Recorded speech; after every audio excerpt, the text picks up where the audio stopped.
Assalamualaikum warahmatullahi wabarakatuh. Halo Sobat Bahari, selamat datang di podcast Bincang Bahari Dinas Kelautan dan Perikanan Provinsi Jawa Timur.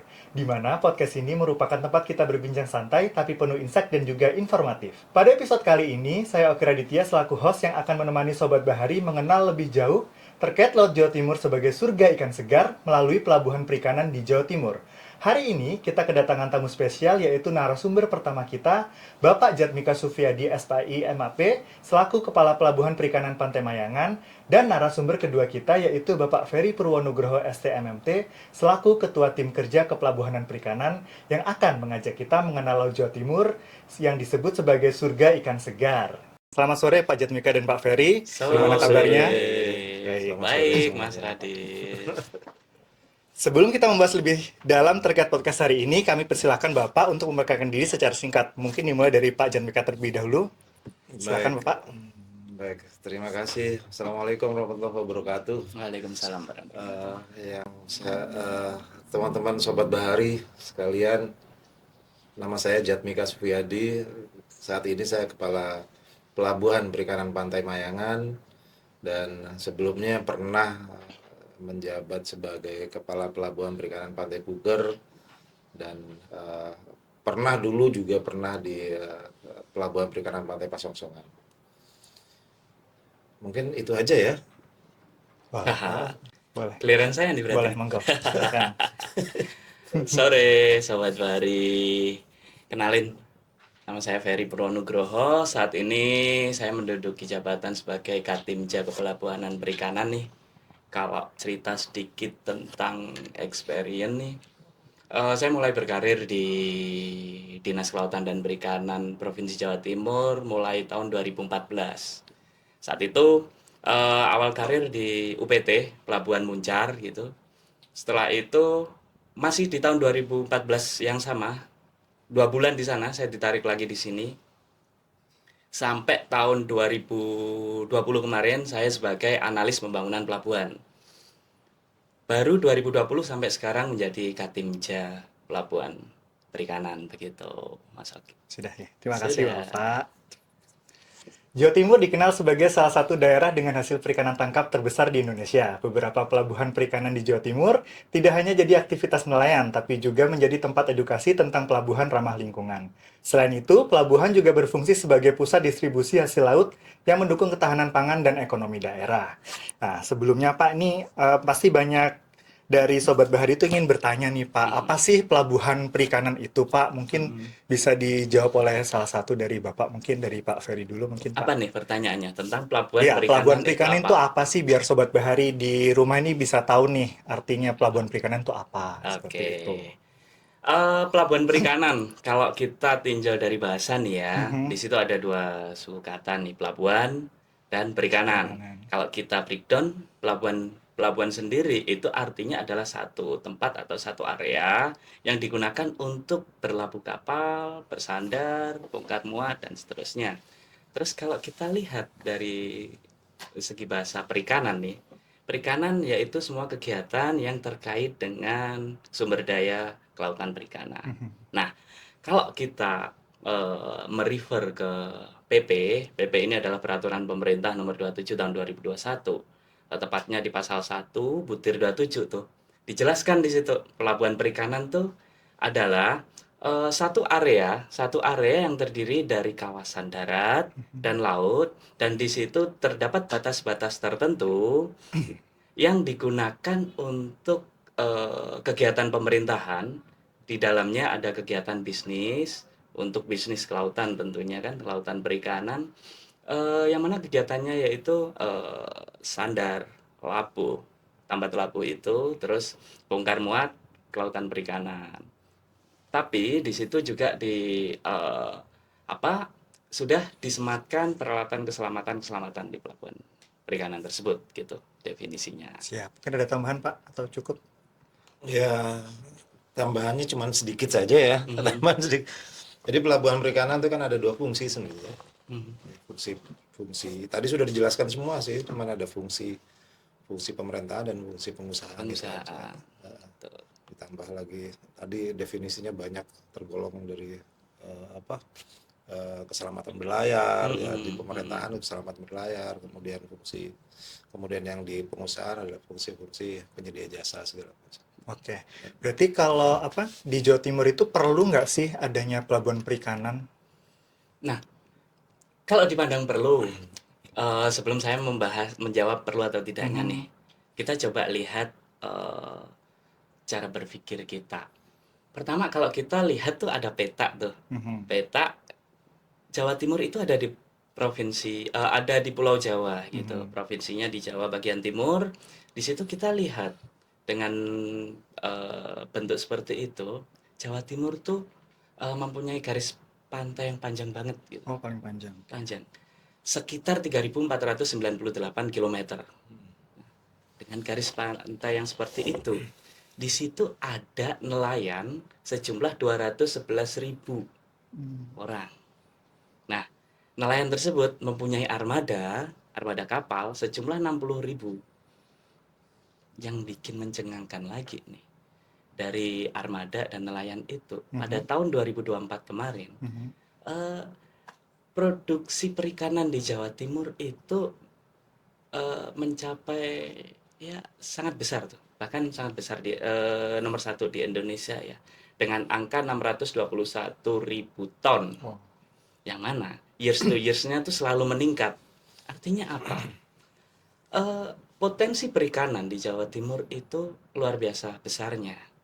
Nah, korelasinya apa terhadap pelabuhan perikanan?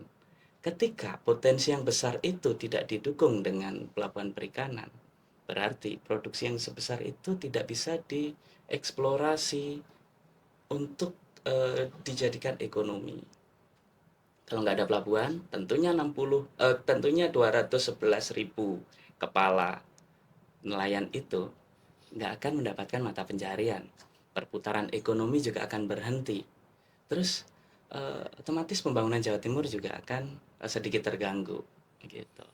Oke, Jadi berarti sangat penting banget di situ gitu kan. mhm. Mhm. Cukup atau ada yang mau ditambahkan, Pak?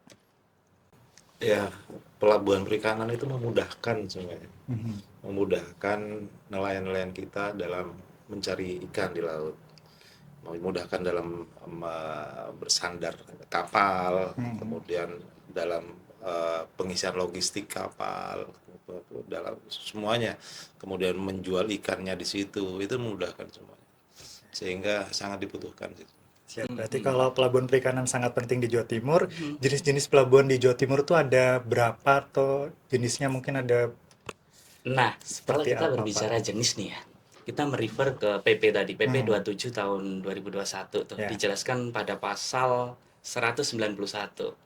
Pelabuhan perikanan sendiri secara prinsip dibagi menjadi 4. Pertama yaitu PPS, Mhm. Pelabuhan Perikanan Samudra kepanjangannya. Yang kedua adalah PPN, Pelabuhan Perikanan Nusantara. Terus yang ketiga adalah PPP, Pelabuhan Perikanan Pantai, dan yang terakhir adalah PPI, yaitu Pangkalan Pendaratan Ikan. Nah, di Jawa Timur sendiri, eh, 3 dari 4 jenis pelabuhan ini ada. Oke. PPN ada, Pelabuhan Perikanan Nusantara ada, berlokasi di Brondong sama Brigi.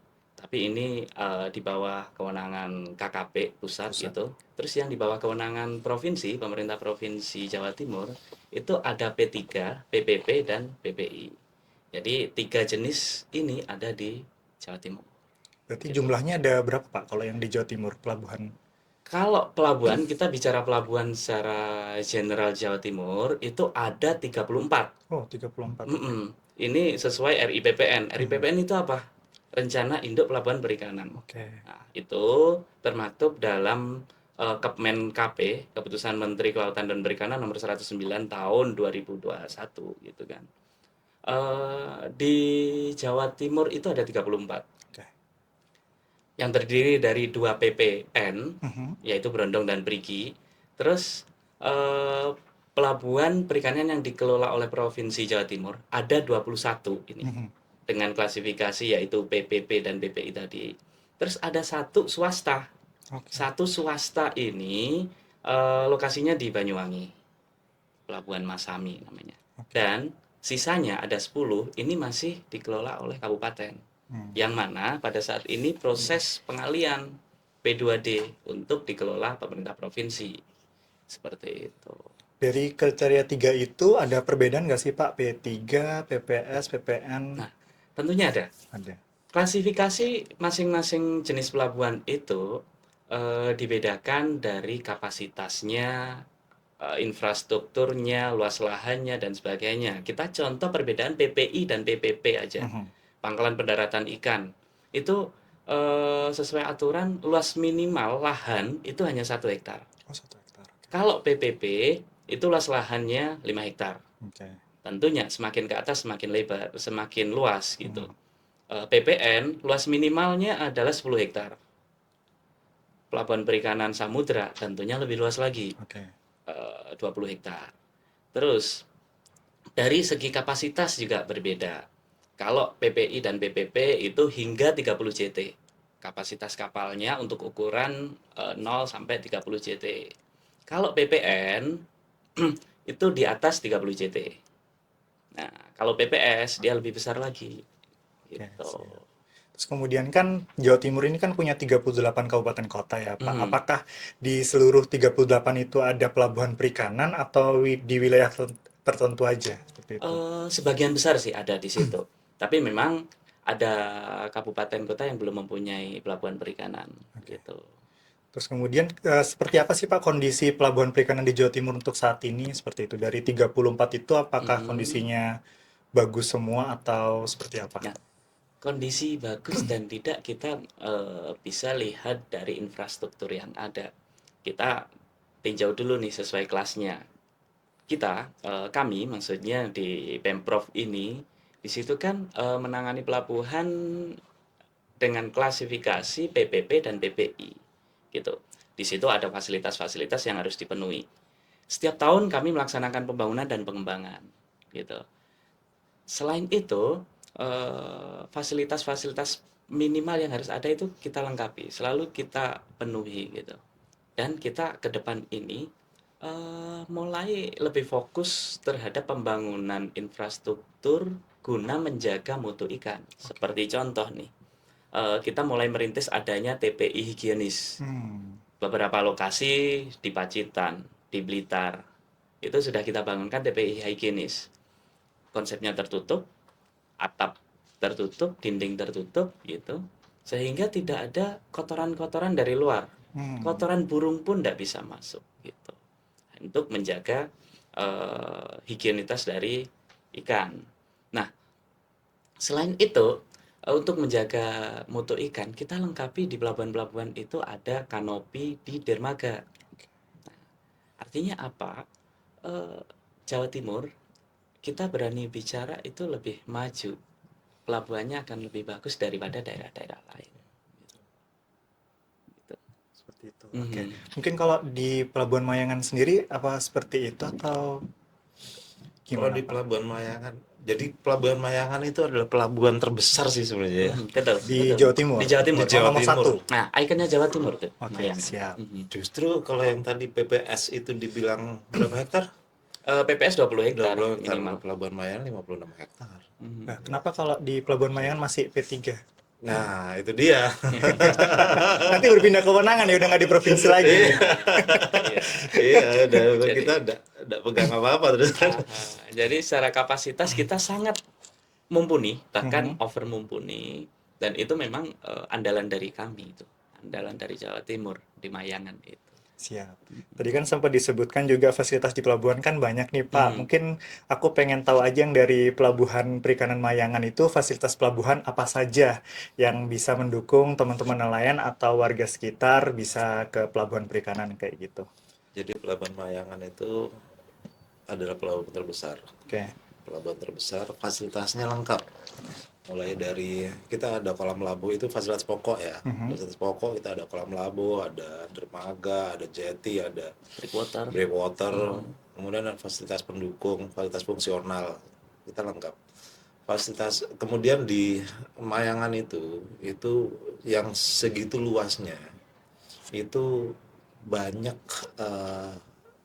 ada 92 unit usaha. Hmm. 92 unit usaha yang di sana, mulai dari perusahaan besar sampai perusahaan kecil, sampai skala kecil, mulai dari cold storage hingga pengolahan ikan yang skala kecil, itu ada di situ. Oke. Kalau seumpama apa kapalnya sendiri nih Pak, itu kan kalau P3 berarti kapalnya kapal besar atau Nah, ini uniknya Mayangan ini, beda dari yang lain ini oke uniknya. gimana nih uniknya? Mayangan ini kapalnya besar. Kapalnya mayoritas adalah kapal-kapal 200 300, Oke. 200 gitu. Rata-rata 200 gitu lah. Nah, itu memang ada kapal-kapal lokal, kapal-kapal yang 30 GT ke bawah ada. Jadi digolongkan menjadi kapal-kapal di atas 330 GT, kemudian di bawah 30 GT. Siap. Oke. Berarti kan Jadi oke, nambahin dikit nih, boleh. menarik nih Mayangan nih sebenarnya. Walaupun kelasnya dia PPP, tapi di sana sangat mendukung untuk kapal-kapal besar. Contoh PPS aja, draft kedalaman kolam itu minimal 3 meter. Di Mayangan itu udah memenuhi itu, bahkan lebih. Ada yang lebih. Kita bagi tiga dalam zonasi, tiga zona. Kolam satu, kolam 2, kolam 3. Memang prioritas kami, Pemprov Jawa Timur, itu memberikan pelayanan terhadap kapal-kapal kecil di bawah 30 JT. Itu kami taruh di zona tersendiri gitu, zona kapal-kapal kecil gitu Pak Cat. Yang kapal-kapal besar ada zona sendiri, sehingga ketika operasional nggak akan terganggu, nggak akan terjadi konflik antara kapal kecil dan kapal besar. So, Seperti itu.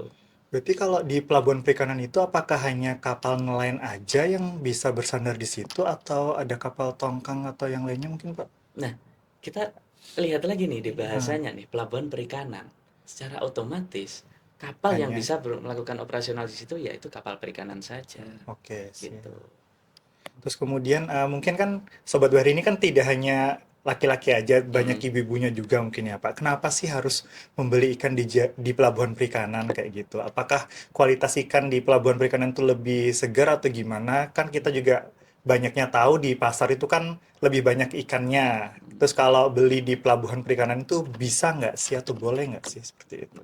Mungkin nah Pak Gimana ini Yona. Pak Jas dulu? ini Yang ini dari nganunya nih, ya kepalanya pelabuhan ini. ini jadi eh, eh, pengetahuan juga untuk teman-teman sobat Bahari ya. Jadi kenapa kok kita eh, lebih lebih menguntungkan sih, Oke, lebih menguntungkan kalau beli di pelabuhan. pelabuhan. Pertama dari sisi kualitas ya. Dari sisi kualitas sudah jelas kualitasnya lebih baik, lebih fresh. Baru mati lah ikannya, Oke, siap. baru mati, baru diangkat, baru mati, kemudian dijual di pelabuhan.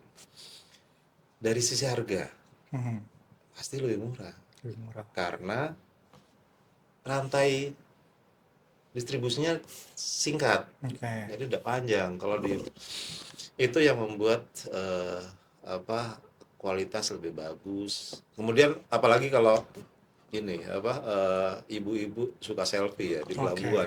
Belinya kan Iya. pagi, kalau pagi subuh Mm-mm. gitu sunrise sambil selfie beli ikan. Wah, keren aja. Buat update Update story gitu saya. kan. Story. Jadi kualitasnya lebih segar ya Pak kalau beli di Betul, pelabuhan betul, perikanan. Tadi kan Bapak juga sempat menjelaskan alur distribusi. betul. Sebenarnya tuh alur distribusi ikan segar di pelabuhan perikanan terutama di Mayangan tuh seperti apa Pak? Jadi biar teman-teman Sobat Bahari juga tahu alurnya itu ikan tuh ditangkap gimana nanti sampai ke tangan pembeli atau mungkin ke pengepul. Jadi ada dua alur distribusi. Tadi disebutkan bahwa ada dua jenis kapal ya. Mhm. Ukuran kapal ada dua, 30 di bawah sama 30 GT ke atas. Gitu. Ada dua. Nah, eh, kalau yang 30 GT ke bawah itu rata-rata eh, masyarakat bisa beli di sana. Ada tempatnya, ada TPI di situ namanya. TPI yang dikelola oleh kabupaten, dikelola kota, kota Probolinggo di situ. Bisa dibeli di situ. Di situ ikan didaratkan, kemudian dibeli oleh pengepul, kemudian dikirim, didistribusikan ke pasar tradisional, ke pengolah ikan dari situ. Kemudian ada yang 30 GT ke atas. Ini ada yang industri. Oke. Industri ini distribusinya begitu di daratnya langsung dibawa ke cold storage.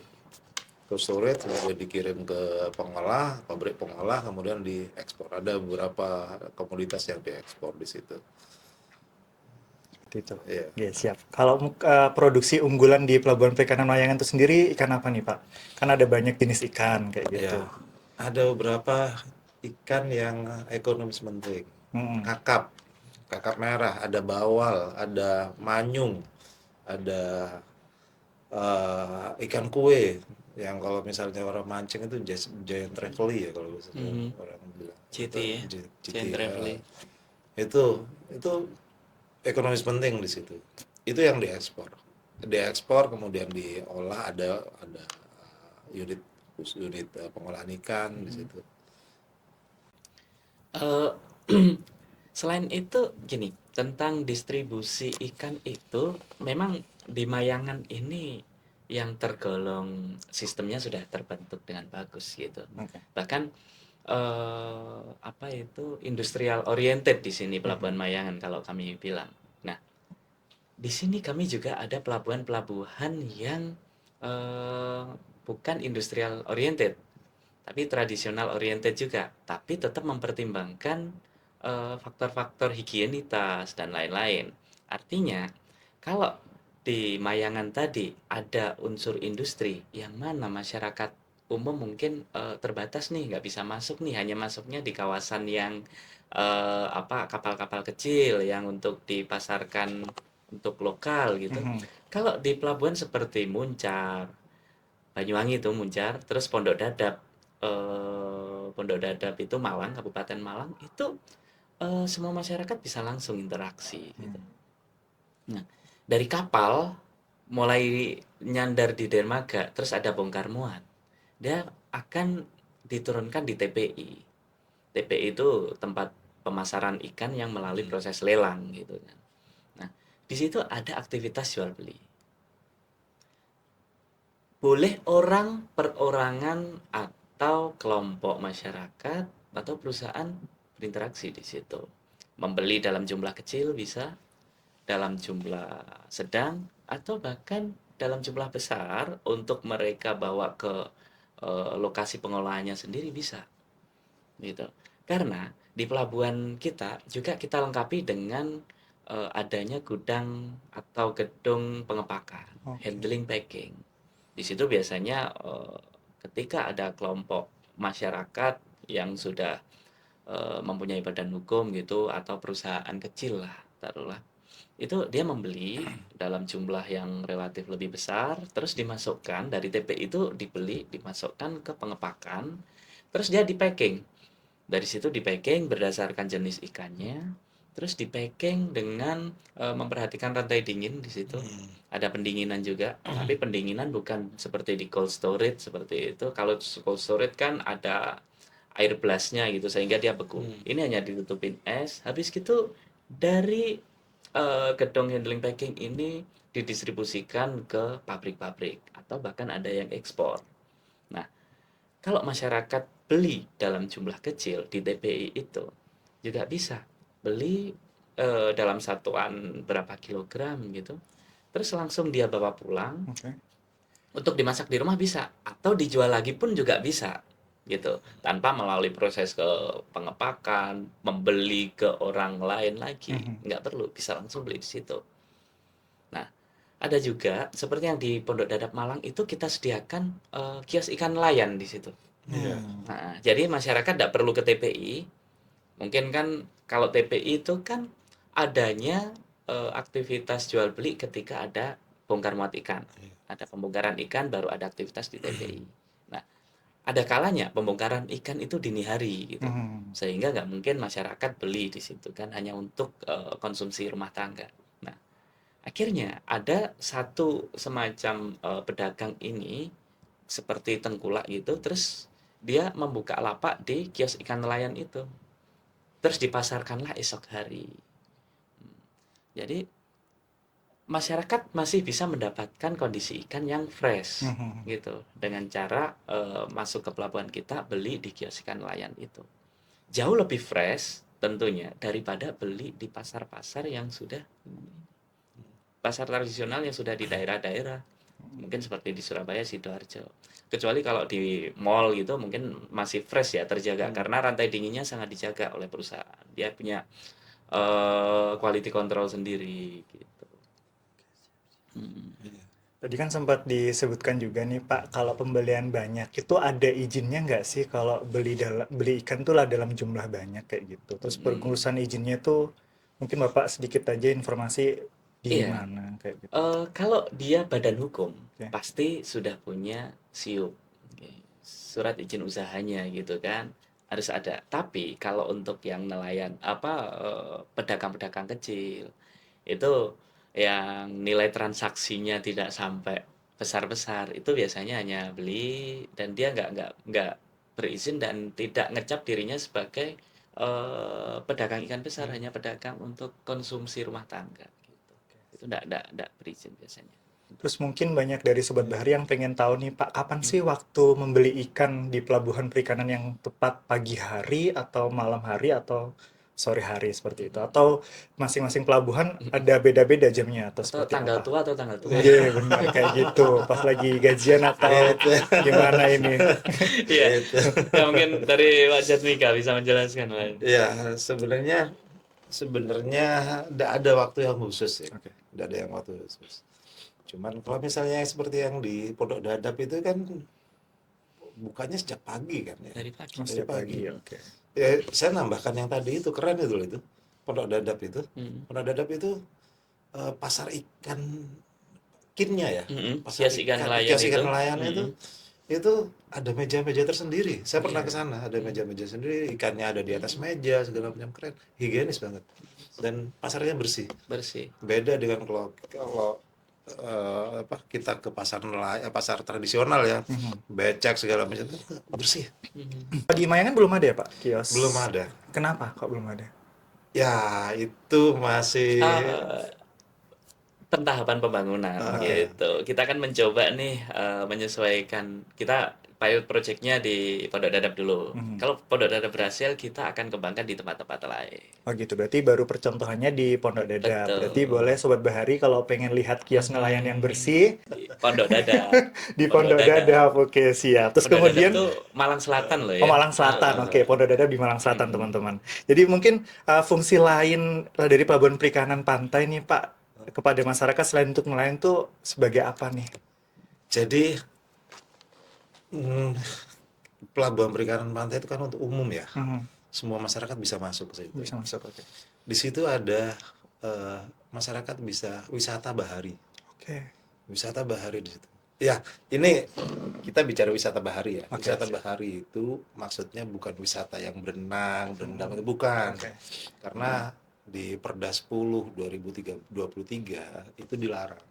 Di setelah 2010 2023 tentang RT RW Provinsi Jawa Timur itu Oke. dilarang ada kegiatan berenang, berendam, terus menyelam di kawasan pelabuhan. Nah, wisata bahari yang dimaksud adalah wisata bahari yang menikmati laut, keindahan laut, ombak segala macam, sunrise, sunset segala macam seperti itu. Kemudian ada fungsi pendidikan. Oke. Fungsi pendidikan. Jadi kalau di Mayangan itu hampir setiap bulan deh ada kunjungan dari sekolah itu. Oke. Kunjungan dari SD, TK, SMP, SMA. Kemudian ada juga dari perguruan tinggi yang PKL, magang semuanya di situ. Itu boleh, kita terbuka. Oke, siap, Kita siap. terbuka di situ. Terus nambahkan boleh ya? Boleh. Selain fungsi edukasi, terus fungsi ekowisata, ada beberapa fungsi lain sebagai bagian dari fungsi pelabuhan sendiri, yaitu fungsi pengusahaan itu sendiri. Ya. Ada untuk docking kapal gitu. Jadi beberapa lokasi pelabuhan kami sudah kerjasama dengan para investor untuk mengembangkan docking. Untuk diketahui docking ini adalah untuk pembangunan kapal maupun rehabilitasi, perbaikan gitu. Di Mayangan sendiri pun ada docking kapal itu. Jadi fungsinya tidak melulu untuk melayani hal-hal seputar ikan nih, bongkar muat ikan, pengolahan ikan, pendistribusian ikan, tapi ada perbaikan-perbaikan kapal, pembuatan-pembuatan kapal seperti itu. Kalau bicara wisata, pelabuhan kita juga bagus-bagus kok itu. Oke. Kalau mau main-main ke pelabuhan di Jawa Timur, pelabuhan perikanan Jawa Timur bagus. Selain menampilkan wisata alam di sana, di pelabuhan kita juga sudah kita sediakan guest house. Jadi kalau mau menginap, itu nggak perlu keluar pelabuhan. Oke. Jadi di dalam pelabuhan menginap di situ, malam bisa mengadakan aktivitas di situ, pagi melihat sunrise gitu, sore melihat sunset, bisa di situ. Jadi vibes-nya lebih dapat gitu. Kita bisa menikmati pelabuhan, menikmati alam itu secara utuh gitu di situ.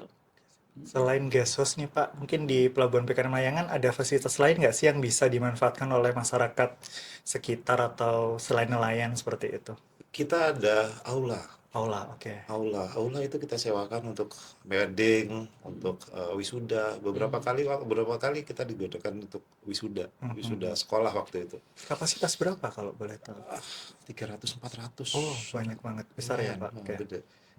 Jadi enak tuh wedding acaranya di pinggir pantai. Nanti kan Wah, bisa keren. sekalian menikmati itu Pinggir kan. pantai atau pelabuhan nih? Aula ya.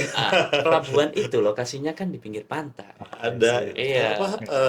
ini foto prewed. Oh, gitu. Keren di situ. Di situ. Ada Terus spot-spotnya juga backgroundnya gitu. kapal-kapal besar Oke, gitu, siap. keren Terus tuh. malam pertamanya di guest house. Wah, Iya. Lengkap, fasilitas kami itu udah lengkap di Oke, situ. siap. Dan Kalau jangan khawatir, bersih di situ. bersih ya. betul. Guest house-nya sendiri itu emang disewakan untuk umum atau gimana? Untuk umum, Untuk umum. untuk umum, Kayak gitu. untuk umum dan tarifnya nih, kalau kita bandingkan dengan hotel-hotel lain, tarifnya jauh di bawah itu. Betul. Fasilitasnya? Fasilitasnya nggak kalah dengan hotel. Oh gitu, berarti hampir sama seperti hotel, Hampir tapi sama. harganya lebih murah. Lebih murah. Seperti itu, Ha-ha. oke. Kalau menurut Pak Ferry sama Pak Jatmika ini kan sudah pernah melihat pelabuhan perikanan Jawa Timur secara keseluruhan. Itu pelabuhan mana sih Pak yang paling bagus menurut Bapak? Bagus mungkin kan bisa kategorinya tuh dari view-nya mungkin atau dari apanya? Relatif merata sih, hampir sama bagusnya. Kalau disuruh Karena milih satu? SOP kita untuk operasional pelabuhan itu sama, tentang kebersihan, tentang tata ruangnya itu sama. Kalau suruh milih satu, Oke. memang di sini tidak bisa kita pungkiri Mayangan lah. Widih. Dia memang lagi berada di posisi top line-nya Oke, pelabuhan siap. perikanan di Jawa Timur. Mm-mm. Kalau Pak Jatmika dari 34 pelabuhan nih Pak, Kalau saya semuanya unik sih. semuanya unik. Punya Kalau karakter saya masing-masing kan pribadi, ya. Kalau disuruh milih satu nih Pak, Sulit kalau saya. Kalau saya pilih semua. Karena semuanya unik. Misalnya kita ambil contoh ya. Ambil contoh di Pacitan. oke. Pacitan punya keunikan alam sendiri. Kalau di Mayangan oke lah fasilitasnya. Kalau di Muncar ada yang instalasi kita yang di mana Gerajakan, Pancer itu. Pancer. Wah, keren banget itu. Ada apa di Gerajakan? Alamnya juga Oke, bagus. siap. Ininya Di Pancer alamnya bagus. Mm-mm. Kalau tahu wisata Pulau Merah itu bersebelahan dengan Pancer. Pancer Banyuwangi berarti Pancer ya, Pak? Banyuwangi, Oke. betul. Nanti Sobat Bahari bisa ikut di situ. Bisa Sambil coba-coba goes. ke sana gitu kan. Oke, siap. Kayak gitu. Terus ini kan tadi saya juga dapat info kalau Pelabuhan Perikanan Mayangan pernah juara 1 Pelabuhan Perikanan Teladan se-Indonesia nih Pak ya. Nah itu bisa dijelaskan nih Pak, kok bisa sih Pelabuhan Perikanan Mayangan dapat juara 1? Itu kriterianya dari apa saja mungkin Bapak tahu atau gimana bisa dijelasin ke Sobat Bahari? Ya, itu tidak terlepas dari bimbingan pimpinan kita lah, Oke. Pak Isa Ansori. Jadi bimbingan, arahan, semuanya kita diarahkan, ditarget segala macam. Kita dididik segala macam. Kemudian ada support dari Pak Kepala Bidang, Pak Alan. Itu supportnya kita, wah ampun wes. Keren banget sih. Jadi dan kerja semua. Oke. Jadi semua karyawan kita, kemudian instansi samping itu koordinasinya enak, kerja semua. Itu yang pertama. Yang kedua, banyak kita menggali banyak inovasi kita gali terus. Inovasi apa yang kita ketemu hambatan apa, ini gimana cara menyelesaikannya, inovasi seperti apa, itu yang kita gali terus. inovasi kemudian cepat berubah gitu ya. Maksudnya menghadapi tantangannya seperti apa, kemudian kita harus menyesuaikan diri seperti itu yang perlu yang utama sih, sama kerjasama. Siap. Ya, menariknya Mayangan di situ. Dengan luas wilayahnya yang sangat luas gitu kan. Mhm. Mungkin kalau dibandingkan dengan karyawannya itu tidak sebanding lah ya. Tapi saya setuju dengan Pak Jatmika tadi. Eh, apa poin pentingnya dari Mayangan itu adalah kerjasama. Selain kerjasama, di Mayangan juga sama-sama bekerja. So, Jadi itulah yang membuat Mayangan itu solid dan mungkin layak lah jadikan pelabuhan teladan. Se-Indonesia loh nih. Se-Indonesia makanya Se-Indonesia juara. kerja loh nih. semua ya, bukan kerjanya, Iya. bukan kerja saya loh ya, kerja semua. Leadernya Nggak ada tentunya Pak apa-apa, Jatmika bukan. nih. Leadernya nih beliaunya nih. Tadi kan Bapak kan juga menyebutkan nih Pak, masing-masing pelabuhan itu kan unik ya Pak. Iya. Terus saya juga tadi dengar informasi dari teman-teman juga, Pak Jatmika kan pernah menjabat di Pelabuhan Puger Jember Iya. sama Mayangan. Lah, itu lebih nyaman atau lebih enak mana? Atau mungkin ada beda apa sih Pak di Puger sama di Mayangan itu? Semuanya jadi gini, di mana kerja, di mana kita bekerja sama. Oke. Sama. Kita tidak melihat Mayangan besar, Puger, enggak, tantangannya sama ternyata. Oke. Tantangannya, keunikannya beda. Masing-masing punya keunikan, tantangannya yang dihadapi juga beda. Puger yang dihadapi adalah apa?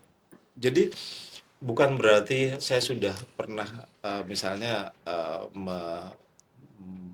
berada bertugas di Mayangan yang pelabuhan besar, kompleks segala macam, kemudian saya pindah ke pelabuhan yang biasa, misalnya pindah ke Tuban misalnya ya, atau kemana, kemudian kita bisa menyelesaikan semua masalah, enggak, bukan berarti seperti itu, karena yang dihadapi beda, Oke.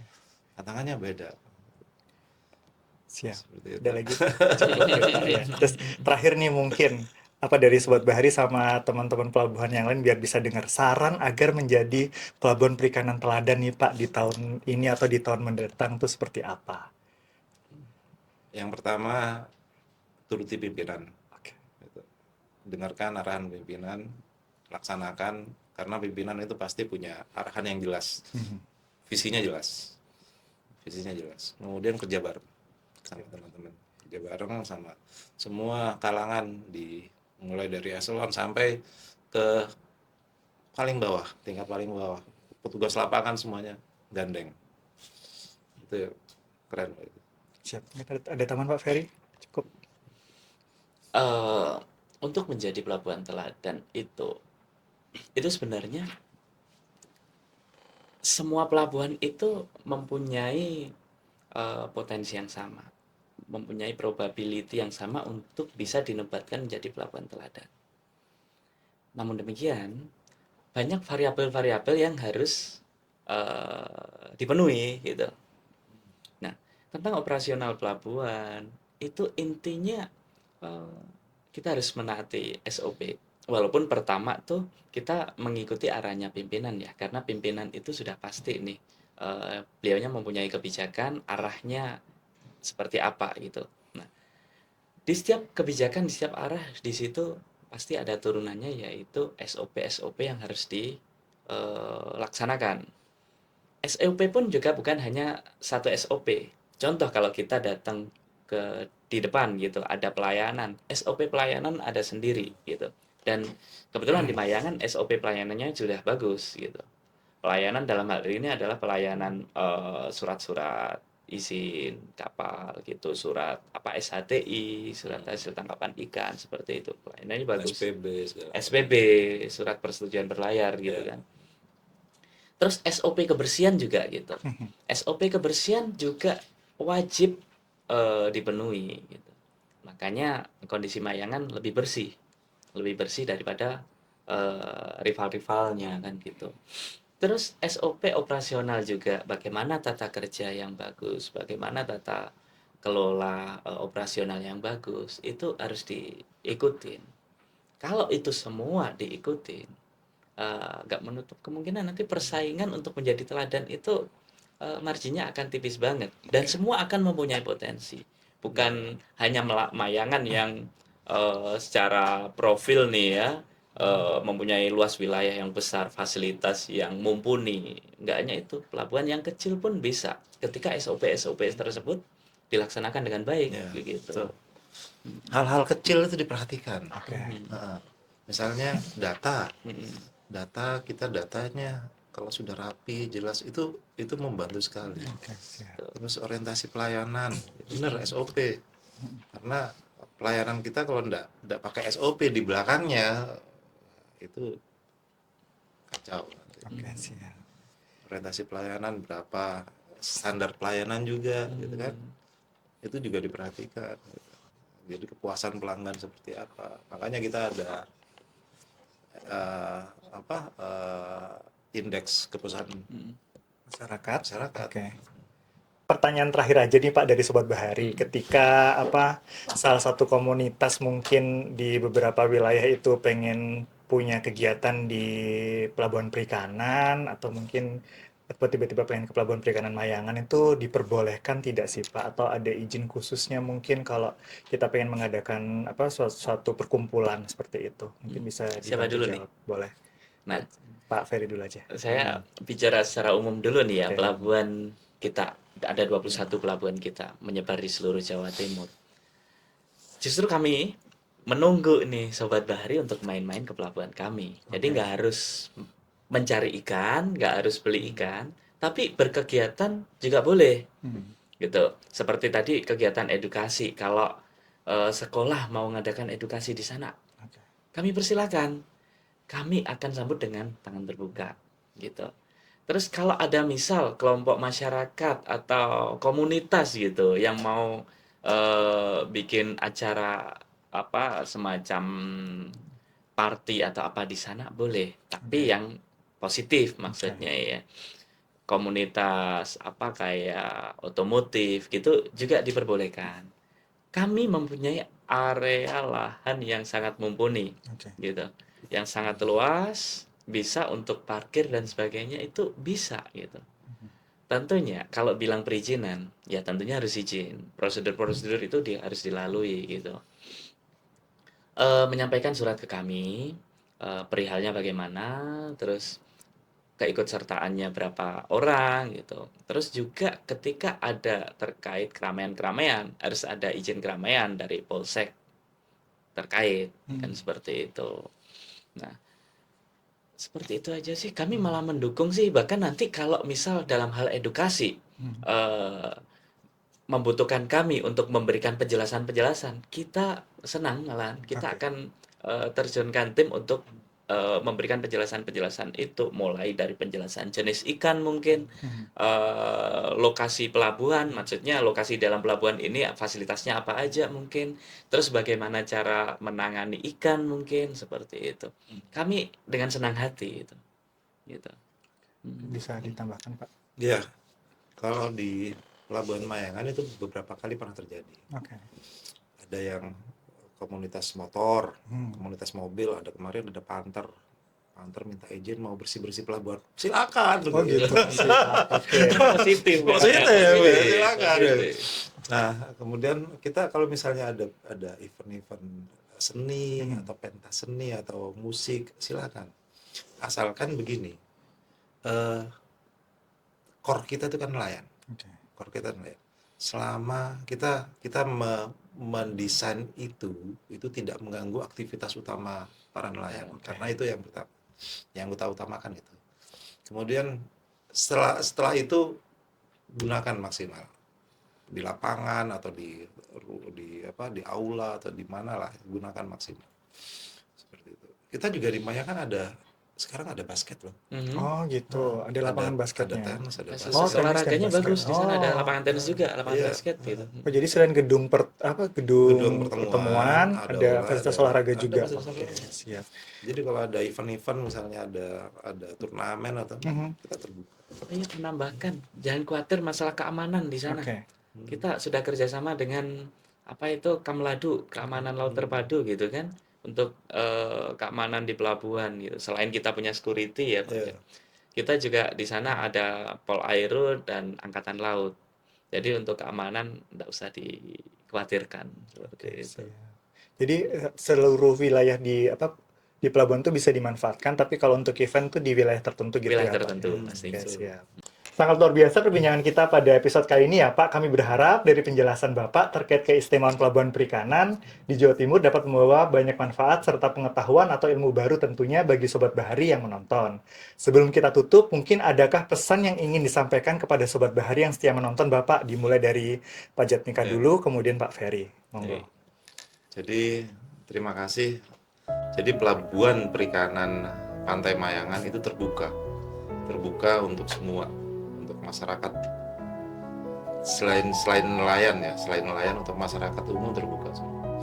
Akan tapi memang ada keterbatasan. Kita berusaha melayani semuanya. Tidak semuanya dapat terpuaskan. Kita dengan upaya kita dengan maksimal mungkin kita memuaskan.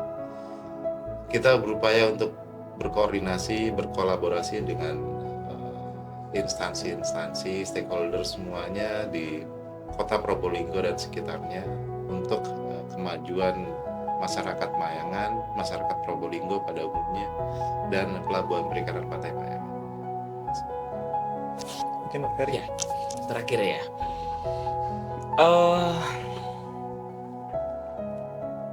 Kita nggak perlu menunggu kita meninggal dunia terlebih dahulu untuk kita mengetahui dan membuktikan bahwa surga itu ada. Dan kita juga tidak perlu nih pergi ke Jepang untuk mengetahui bagaimana sih ikan yang bagus.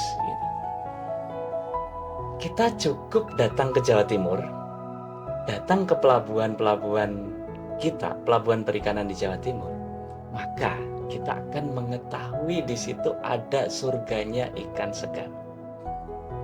Hemat, cepat, dan pastinya effortless. Super sekali. Oke, mungkin terima kasih banyak Bapak Jatmika dan Pak Ferry sudah meluangkan waktunya untuk berbincang di podcast Bincang Bahari kali ini. Semoga Bapak sehat selalu dan sukses terus. Amin. Buat Sobat Bahari, jangan lupa untuk like, komen, dan subscribe channel YouTube DKP Jatim dan follow juga akun Instagram kita di Skanla Jatim. Sampai jumpa di episode podcast Bincang Bahari berikutnya. Sukses dan sehat selalu untuk Sobat Bahari semua. Terima kasih. Wassalamualaikum warahmatullahi wabarakatuh. Waalaikumsalam warahmatullahi wabarakatuh.